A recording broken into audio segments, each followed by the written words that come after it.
We get to honor another great football player now.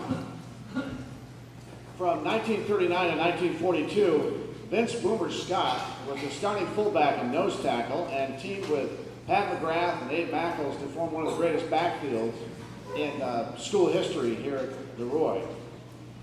Always described as wide, as he was tall yet powerful with great speed, Boomer Scott earned the nickname that he had for his uncanny punting and kicking ability, as well as his ever-imposing presence.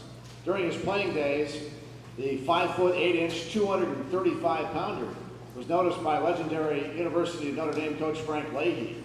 As a senior for the Fighting Irish in '46, Scott's team was the beginning of a 36-0-2 run by Frank Leahy Notre Dame squads from 1946 to '49. Following his career with Notre Dame, he went on to a pro career that lasted until his retirement in 1962. For 2 seasons, he played with the Buffalo Bills before the AFL and played against the legendary Otto Graham and in the 1948 All-American Football Conference playoffs. In 1949, he refused to be traded to San Francisco, so he took a job playing north in the Canadian Football League with the Hamilton Wildcats, who became the Tiger Cats in 1950. During his tenure in Canada, Boomer Scott was an All-Eastern defensive lineman 10 times and was a member of a Grey Cup championship team in both 1953 and 1957. For his efforts, he was voted into the Eastern Conference Team of the Century and was inducted into the Canadian Football Hall of Fame in 1982. That same year, Scott was elected to the Hamilton City Council and was a member of discussions with the Tiger Cats owner Harold Ballard about keeping the football team there in Hamilton. Probably could have become Prime Minister again. On April 3rd, 2007, Boomer Scott was the first member of the storied LeRoy High School football program to be inducted into the Section 5 Football Hall of Fame. Accepting for Boomer Scott is his daughter, Gail Bamman. Gail?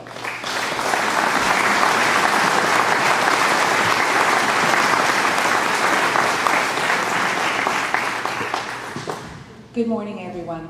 My name is Gail Bamlett Scott, and I have the privilege of representing my father, Vince Scott, in accepting this honor today. I'd like to thank the LeRoy Oatka Knights Sports Hall of Fame and its board of directors and the selection committee for selecting my father for this award and recognizing his achievements. I know my dad would have been very happy to receive this honor, as he was very proud of his roots here at LeRoy and often spoke to me about his high school years on several occasions. At this time, I'd like to introduce some of my family members that are here today. Starting with my brother, Vince Scott, and his wife, Mary Jo, in the front row. As well, I have some cousins here. Franny, Joanne, and Lou Lander.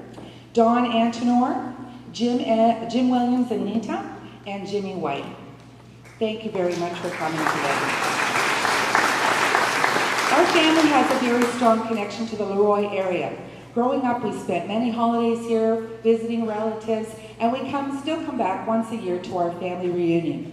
In fact, my oldest brother Joe was born here in LeRoy. My mother named me Gail, which means big wind, so I'm going to try not to live up to that name today and be brief. Vince Scott was born on July 10, 1925. As a child, he was afflicted with the dreaded disease of polio, as were several children in the town, some of whom did not survive. The doctor said that my father would not walk, possibly not ever run, certainly not play sports. But every night his father would carry him up to his bed, and over time, he would massage his legs and pray that his son would recover. And as you know, he did. Dad got his nickname Boomer Scott in high school. In addition to playing fullback, he was also the team punter. His ability to kick the ball so high and far gave him this name, and that name stuck with him his entire life. In high school, Dad played football, ran track, and threw the shot put. He graduated in '43 and earned a scholarship to Notre Dame University, where he played defensive middle guard for the Fighting Irish. In 1946, they won the national championship. After graduating from Notre Dame, Dad played 2 years with the Buffalo Bills in the All-American Conference. It was in 1949 that he came to Canada to play for the Hamilton Tiger Cats. Over the next 13 years, Dad received many awards and had an impressive run at the game he loved. Here are some of the awards that have been bestowed upon him. 10 All-Star selections, 6 Dream Team selections, twice selected for the Ted Reeves All-Canada team, Team of the Century, Vince Scott Day, a special day that the city gave my father, and where the team honored him with several gifts, a new car, and a year's supply of Brill cream. For those of you who knew my dad, that was quite comical because he was bald since he was 18 years old. He also was picked as the top 50 CFL players of all time award, inducted into the Canadian Football Hall of Fame in 1982, inducted into the New York State Public High School Section 5 Football Hall of Fame, and just recently inducted into the Wall of Honor Hall of Fame.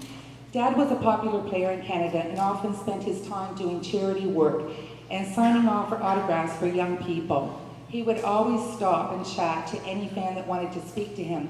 Often, when Dad would stop, I would get a little annoyed because, of course, I was, thinking it was all about me, and I'd say, "Dad, we gotta go," and he'd say, "Dear, you never, ever, ever say no to someone who asks for your autograph." And I remember that because it reminded me of how humble he was. My father lived a big life, and he was admired and loved by many. And as they said earlier, he went on to be a city councillor in Ward 4 in the 80s, where he tried to give back to the city that gave him so much. In his final years, he spent those years selling real estates to the fans that loved and remembered him. My dad remembered and knew very well that he was born with a gift. And he also understood that having a gift like that comes with great responsibilities that go with that. And he always made sure that he did the right thing when it came to giving back. When he died in 1992, the local newspapers and TV ran articles for a solid week about my father. I will always, always be the most proud of the article where they said Vince Scott was a true man of the people. In closing, the following are statements my father lived his life by. I know you can hear all about his awards and here's playing ball, but this is who my dad was. Family is everything. Love unconditionally. Be fair, be just. Judge no one. You can achieve anything if you work hard and stay the course. And be the best that you can be, a statement that is actually inscribed right onto his tombstone. At his funeral, a friend of the family told us that he had learned a life lesson from my dad. Be tough when you have to, be kind and generous whenever you can, but do it and say it because you mean it. Thank you for listening about the man Vince Scott. I hope I gave you some insight into the private man as well as the football player, and helped you to see why we in the family call him our hero, Grandpa and Dad.